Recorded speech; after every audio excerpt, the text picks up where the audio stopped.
Welcome to Byte-Sized Tech.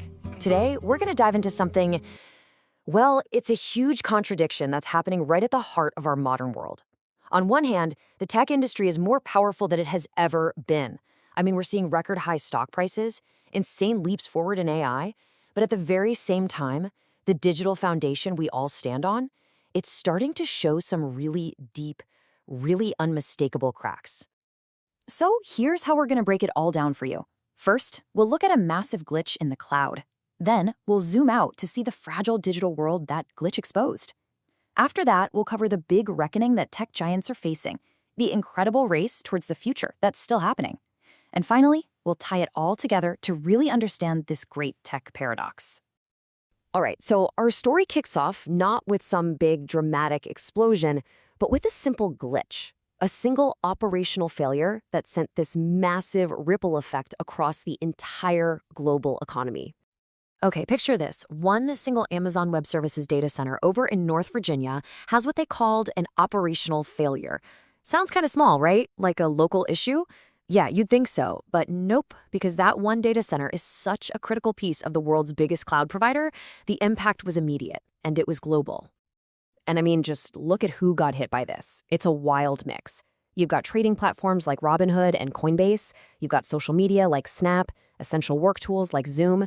But it didn't stop there. It hit major banks like Lloyd's and even government agencies like the British Tax Authority. See, this wasn't just a tech hiccup, it was a society-wide problem. Okay, but here's where it gets really weird. You would think, logically, that a massive failure like this would send a company's stock plummeting, but Amazon shares? They actually went up by 1%. That bizarre reaction tells you everything you need to know about power and dependency. The market basically just shrugged, as if to say, well, where else are we going to go? So, look, that outage, it wasn't just some random unlucky day. Nope, it was a huge warning sign, a symptom of a much bigger issue, just how fragile our super concentrated digital world has become. And this quote from a Bloomberg analyst just absolutely nails it. We've become so incredibly dependent on just a handful of companies to run the entire internet that they've essentially become our new public utilities. They're like the water and electricity of our modern lives. You just can't function without them. And this is where you can really see the problem, right? Your traditional utilities like power and water, they are heavily regulated to make sure they're safe and stable. But our new digital utilities, it's a lightly regulated oligopoly. That just means the whole game is dominated by a few giants. Think AWS, Google, and Microsoft. That's pretty much it. And that concentration creates this one massive point of failure for, well, the whole world. So that begs the question, doesn't it? When the infrastructure that powers our banks, our governments, our everyday conversations is controlled by just a few private companies, who's really in charge? This stops being a tech question and starts becoming a deeply geopolitical one. And believe me, this isn't just a theoretical problem. You can see it playing out in real time in these super high-stakes trade talks between the US and China.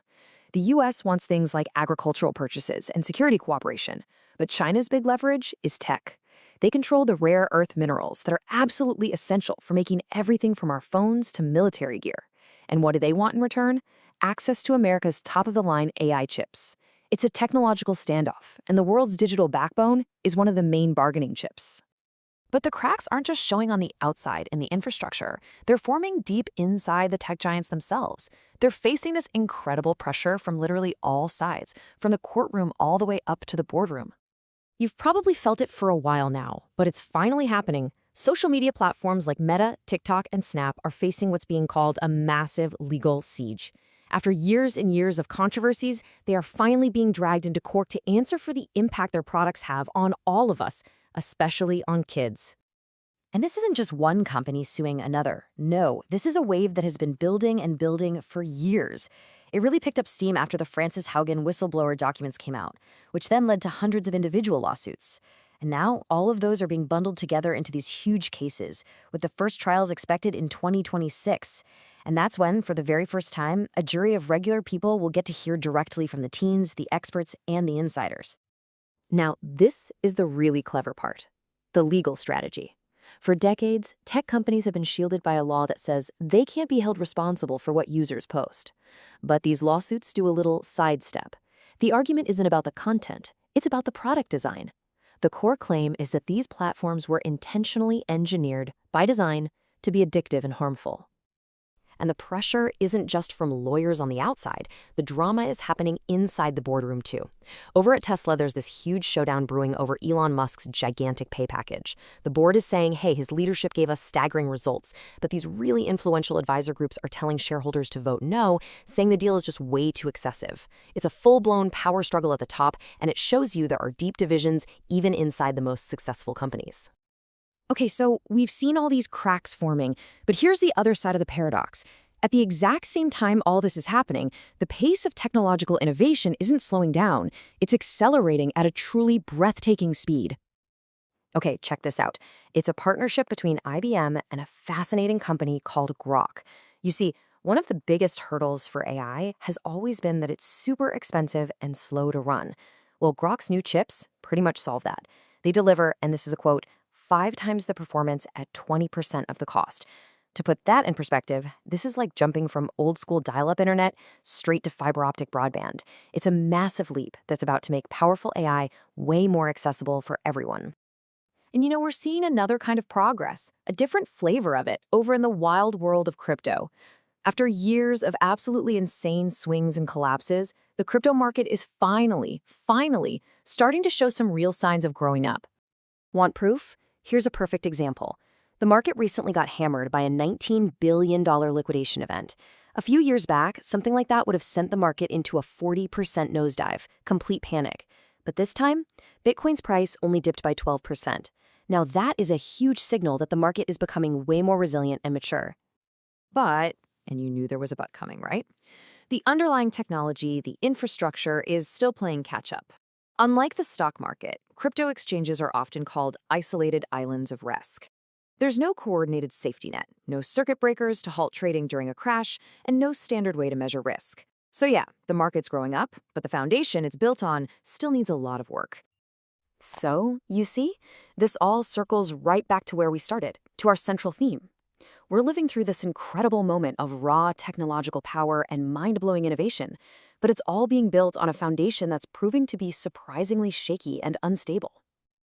And this, right here, is the great tech paradox in a nutshell. On the one hand, you have this unprecedented power, Apple hitting all-time highs, AI having world-changing breakthroughs, and new markets like crypto actually starting to mature. But on the other hand, you've got these unmistakable cracks, the fragile infrastructure, technology being used as a weapon in global conflicts, and the biggest names in the industry getting attacked in courtrooms in their own boardrooms. So it leaves us with this one giant unanswered question. As we all race ahead, building our entire future on this incredibly powerful yet incredibly volatile foundation, are we engineering the next great breakthrough for humanity, or are we speeding towards a catastrophic breaking point? If you enjoyed this deep dive, do us a favor and hit that like button, drop a comment, and make sure you're subscribed for more. Thanks for watching.